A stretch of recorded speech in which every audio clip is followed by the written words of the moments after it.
We are heading to the heartland this week, Indiana to be specific. Why are we going there? Well, first and foremost, we have not been to a Taco Bell in that state.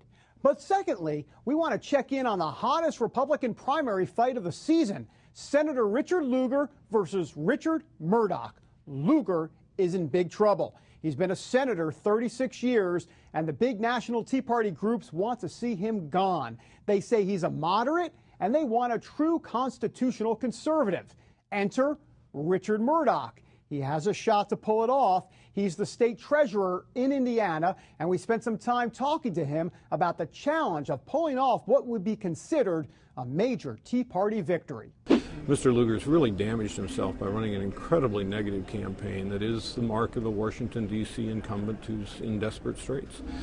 People in Indiana are tired of that, and they want to see a more positive approach, and frankly, that's what I've been offering them. Have you been surprised that he's gone so negative, or it doesn't surprise you maybe? It doesn't surprise me. I know the ways of Washington well enough, even as an observer, to know they will do anything to protect themselves as incumbents, and they lay out charges that are absolutely untrue, and my wife and I have a tough time with it because we know the truth, and yet they continue to do it, but we take confidence knowing the truth. What does a win for you mean exactly in the country? So many people are looking at this from a national perspective. And they should see this race from the national perspective. This race is for the heart and soul of the Republican Party in the United States Senate.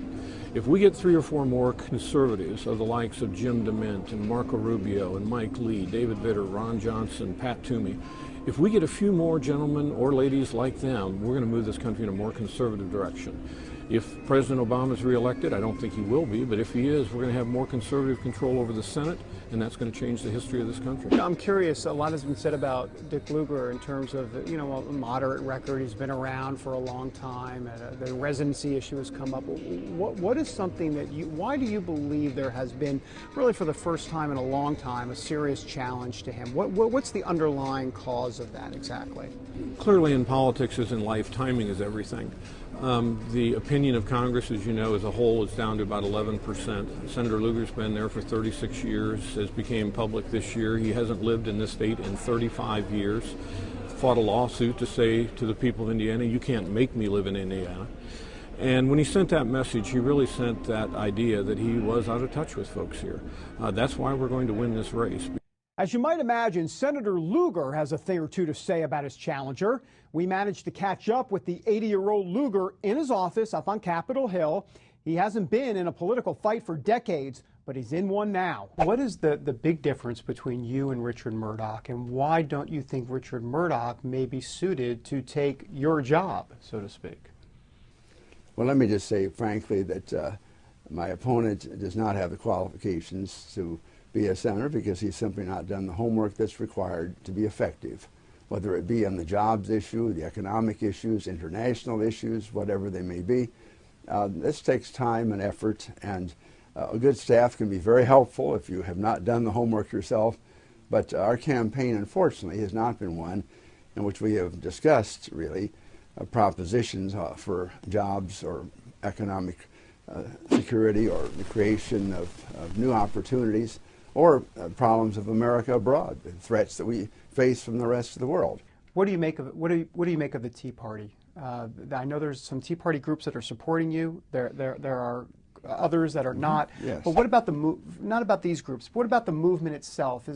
We saw with the debt ceiling that there wasn't much budging at all when it came to the debt ceiling and some of the new Tea Party freshmen, especially in the House. What is your sense about the movement of the Tea Party right now? Is it good for America? I think it has been. I would just say that, as Tea Party people would say to you, and maybe have, that there is no Tea Party movement. There is no coordinated effort. There is no Indiana Tea Party. In fact, in many counties, there's not even a county Tea Party. There are groups of people who are very disturbed, very angry, as a matter of fact, over usually either the loss of jobs in their communities or in their families or with their young people who have found life impossible, and this is a very, very tough period, and they're angry. They're angry, furthermore, at the spending of government, whether it be this year or last year, or the sizable $15 to $16 trillion debt that has been accumulated, and they're saying, we're just heading over the brink, and so as a result, we've got to stop all of this. Now, some take the position that if you swept all the members of Congress out, that would be good riddance. That you just start from scratch. Surely somebody else could do better. It's rather indiscriminate in terms of anti-incumbency or whatever. And I understand that. Let me just bring up this whole thing that got a lot of attention in Indiana, the whole residency thing. Do you believe the residency issue was overblown and taken out of context by the Mourdock campaign? Yes, because essentially it was a very partisan issue. There's been no doubt for 35 years that my wife Cheryl and I could vote from 3200 Highwoods Court, which is where we have voted all these years, in that precinct. And we had rulings by the Attorneys General of Indiana, by the various boards in Marion County where we vote, there in Indianapolis.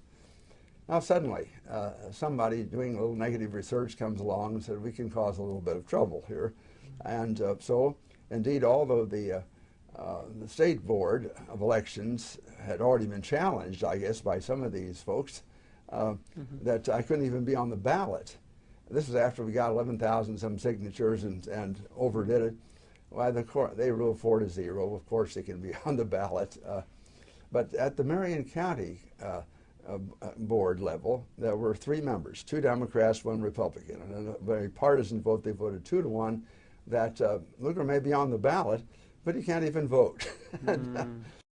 Look, this should be a close race, and Sarah Palin is actually trying to make a difference. She came out for Richard Mourdock this past week. Here's what she said, quote, Richard Mourdock is the conservative choice for Indiana. Senator Lugar's 36 years of service as a senator are appreciated, but it's time for the torch to pass to conservative leadership in Washington that promises to rein in government spending now.